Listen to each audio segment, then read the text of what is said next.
Sir, I have to report that a second whip removal has hit Reform UK. Another Reform UK MP has had the whip removed. And it is not, indeed, James McMurdoch for the fact that he once beat up his girlfriend. No, it is James McMurdoch for completely different reasons. And he has removed the whip from himself, which I think is quite interesting. He decided he wants to take the whip away from himself. This is apparently in response to a future investigation that's going to get published by a British newspaper. So the FT are reporting on the kind of outline of what's going on. Let's have a look and see what's going on here. Former banker James McMurdoch is alleged to have borrowed £70,000 through two companies, which is essentially an allegation over loans during the coronavirus pandemic. James McMurdoch removed the whip from himself, leaving Nigel Farage's right-wing populist party with just 4 MPs in the House of Commons. It's funny how they have always wanted to have more MPs. They keep just getting above, getting the 5th MP in Sarah Poachin. And then, oh no,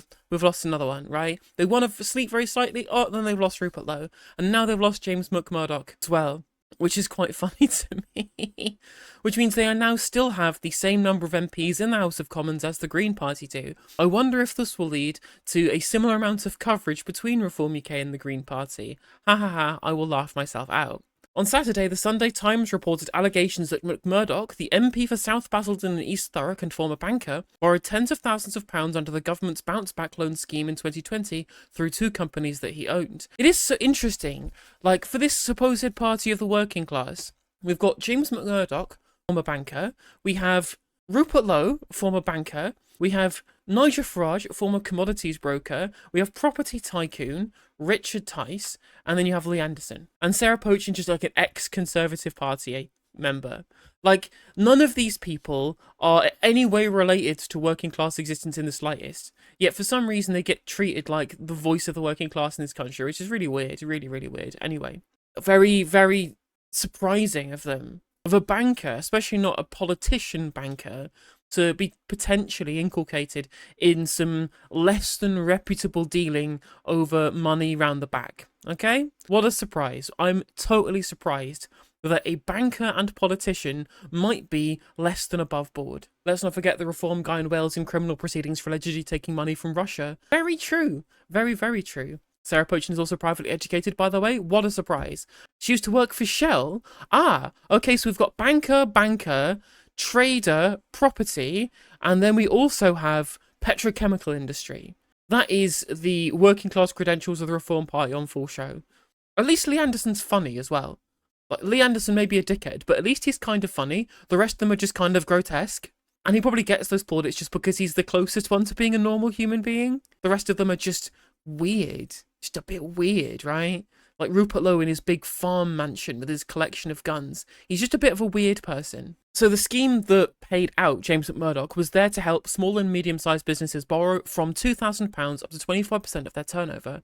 The maximum loan available was £50,000. JAM Financial Limited had no employees and negligible assets until COVID-19 struck, but the business was able to borrow £50,000 during the pandemic according to the claims in the Sunday Times. By the rules of the scheme, the company would have needed a turnover of £200,000 to borrow £50,000. JAM had total net assets of just £3,712 in 2020, according to accounts at Companies House.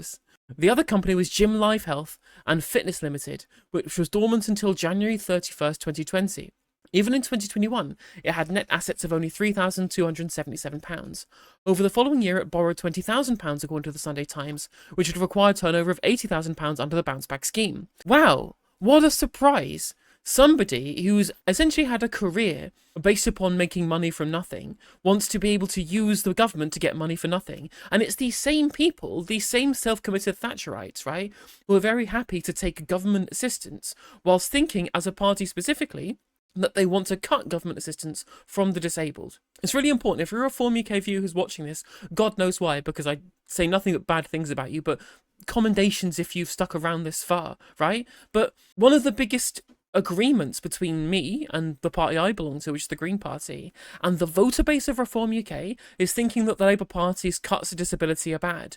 Reform UK wanted more than double. Reform UK wanted to slash disabled benefits even more. Right, they're not on the side of the disabled. They opposed Labour for not going far enough. They're even more draconian than Sir Kidstarver on this one, right? They're happy to want to take away welfare, they're happy to take away state help for the poor, for the immiserated, for the disabled, for people who can't bathe themselves, essentially, under the PIP rules that the Labour Party were looking at, right? And they wanted to cut more than that, yet their own MP was very happy to take state help, state subsidy, during the pandemic. Like, I don't know whether the claims are correct in terms of whether or not that they didn't actually have the turnover that was eligible, but they still relied on government help for this, despite believing in quote-unquote small government, running on a platform of slash and burn austerity. Huh? State help for me, but not for thee, right? What's that age-old adage?